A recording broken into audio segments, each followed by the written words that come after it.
it is around 48 hours until Armistice Day, and a row has broken out between the government and the Met Police over whether a pro-Palestinian march should be banned. The Met's Commissioner Mark Rowley insisted the protests do not meet the threshold for serious disorder. Well, overnight, the Home Secretary, Suella Braverman, she's accused the police of double standards in the way they handle protests where they apply, she says, a softer approach towards left-wing groups like Black Lives Matters compared to right-wing protests like anti-lockdown demos and football hooligans.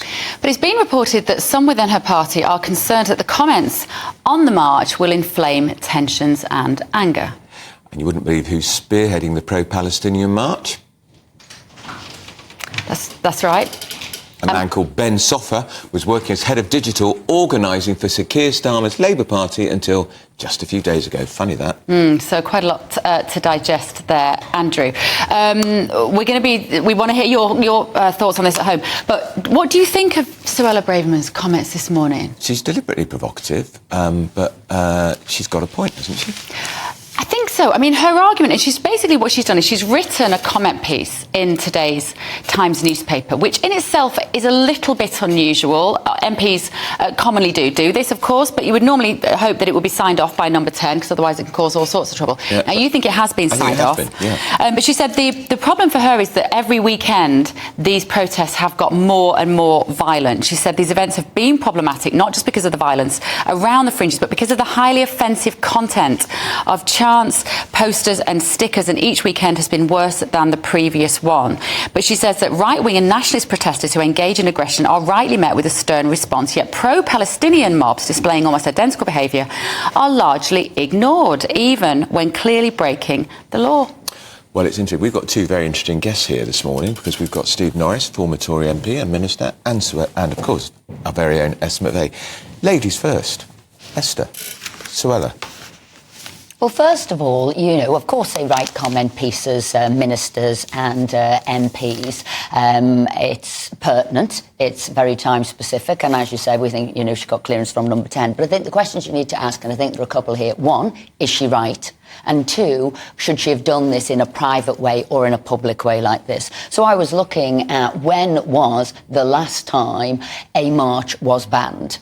And it was back in 2011, under Theresa May as Home Secretary, and it was the English Defence League. Yeah, so that is a right-wing organisation. So that was stopped because they thought there was serious threat there. So you need to start working out, are we seeing one law for one and one law for the other? Then that would be wrong, because police should be policing without fear or favour. So I think you need to get the facts on that, and that needs to be challenged if there is. But I think secondary is, should she be doing this in private or public? You saw the Prime Minister call Mark Rowley in private to see him, to say, look, this is going to be disrespectful. How are you going to police it? What's going to happen? Could there be serious threat? It seems in some way that he must have been reassured that this wasn't going to go out of hand. However, as the days are getting closer, I think we are seeing more things ramping up now. We are seeing people who want to protect the cenotaph, don't think the police are going to be doing a sufficient job. They're going to come out on the street. So what we're seeing could be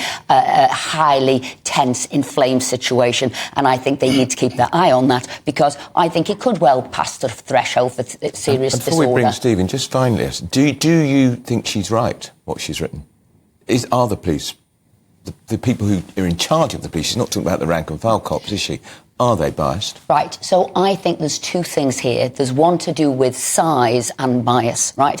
When it seems to me the protest seems to be so big, it seems now the police are intimidated and cowed, and that's why they're not doing anything. Give them a small protest, even the Sarah Everard one, which they thought they were going to do during lockdown, and they handled that so badly, and it was a small one. They tried to, in some way, contain that, but then you saw the Black Lives Matter one where they didn't. So is it between left and right, or is it about size? They feel intimidated, they feel cowed, when really we should be giving them the confidence they need. Those rank and file police who actually, I think, do hold the beliefs we do. I think as they go into senior police officers, they get a bit more politically correct, they get a bit more political, a bit woke, a bit liberal, left-leaning and weaker. And therefore scared of certain demographics. Scared of that, but I think it's a size thing. Right. Size thing. Steve, what do you think? I think Esther summed it up really well, because, you know, for a couple of years now, Mark Rowley and indeed his predecessor have seemed to be, unsure of just how they should treat public demonstration. That's an absolute human right for people to be able to protest and do it publicly in a country like ours, and God knows we would be a much poorer country if we couldn't. But there's been a lot of inconsistency. Officers thinking that the right thing for them to do was to, take a knee in a Black Lives Matter protest or whatever. And as Esther says, the problem actually does go back to the Met. There are two issues, after all, aren't there? One is Suella Braverman and whatever leadership bid she happens to be on and how she wants to handle. That's a long bid, isn't it? Considering we haven't got an election for at least 6 months. Deeply boring process as well, if you don't mind me saying so. Yeah. But, the fact is that actually, as far as the police are concerned, to some degree, they're damned if they do and they're damned if they don't. Were they to say, we're going to stop it, we're going to ring it, we're going to just, get the Black Mariahs out, invest them in arrest them in the hundreds, that is going to be very, very difficult to do. On the other hand, if they say, well, look, you're not going actually anywhere near Whitehall, we know perfectly well what the route is, we're going to have, police officers stationed so there is a breakaway group, they think they can contain them, well, then perhaps that's the only solution. I do think, as I say, it's a tough job policing public demonstrations, and we should never forget that. Yeah. But the record of the Met, I think, over the last few years, as a kind of Londoner, I have to tell you, has not been great. Well, I think everybody knows that. Public trust in the Met has collapsed. I think it has, and this is Mark Rowley's massive agenda, as far as I'm concerned. This is his job. He's got to reinstate confidence in the Metropolitan Police, in a sense that they just do their job fairly, whether you're protesting, that we should have, a ceasefire now, or whether you believe that would be entirely wrong. That's a matter for each of us to make our own minds up on. But, the way they're patrolling these events, I think, that is the real key. Forgive me for interrupting you, Steve. We just want to expand on this story a little bit. Yvette Cooper has been granted an urgent question this morning to ask the Home Secretary to make a statement on the operational independence of the Met Police. It's currently being discussed in the Commons. We're going to have a little listen. She's, of course, the Shadow Home Secretary. Are feeling deeply uneasy at what is going on in the Middle East, but its repercussions domestically as well. We have seen a spike in Islamophobic offences. There have been 21 arrests in the last 4 weeks for Islamophobic offences. We have seen a surge in anti-Semitic offences. There have been 98 arrests for anti-Semitic offences in the last 4 weeks. And I've been contacted this morning by members of the Jewish community who are deeply uneasy about what this weekend will bring. And I don't think it's acceptable that our fellow citizens feel scared or uneasy walking about the streets of London. And it is reasonable for politicians, the Prime Minister, the Home Secretary and others, I'm sure some on the other side of the House as well, to raise those concerns and make sure that the police are protecting those communities. It is not acceptable to have fear and hatred on our streets. Let that message go out from this House today.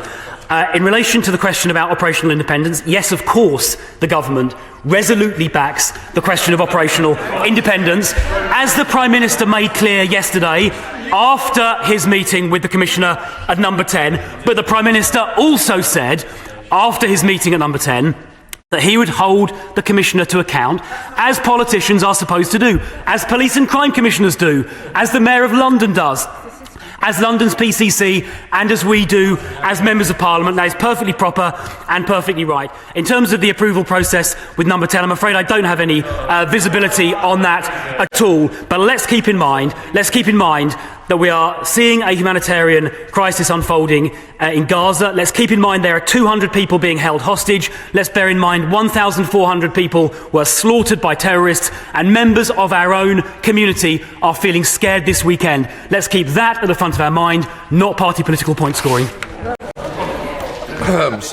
Let's talk to Esther McVey. I think she's possibly struck a chord with the public, the Home Secretary. You see Labour are on the warpath, of course.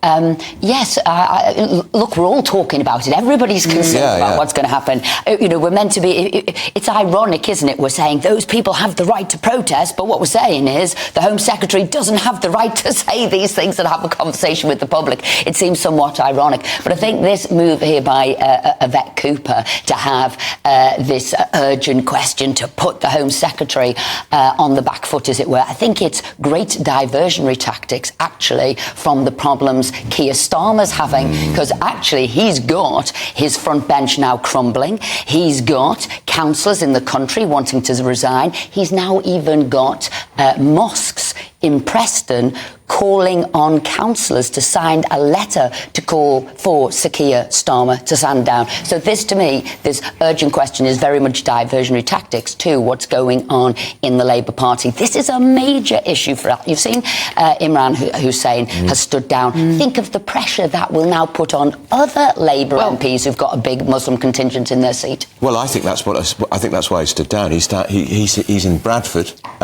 George Galloway won a by-election in Bradford anti the Afghanistan war. Yeah, you know, what strikes me about all of this is the absolute death of multiculturalism. If we thought multiculturalism was bringing, was building one society, you see some of these clips of the Muslim leaders preaching the divine right of Muslims and the divine obligation of Muslims to side against Israel in this dispute. And that's in this country. That's not in Iran or in Qatar or anywhere else. This is in this country. If we think multiculturalism has been, a great achievement in this country, I'm afraid we're wrong.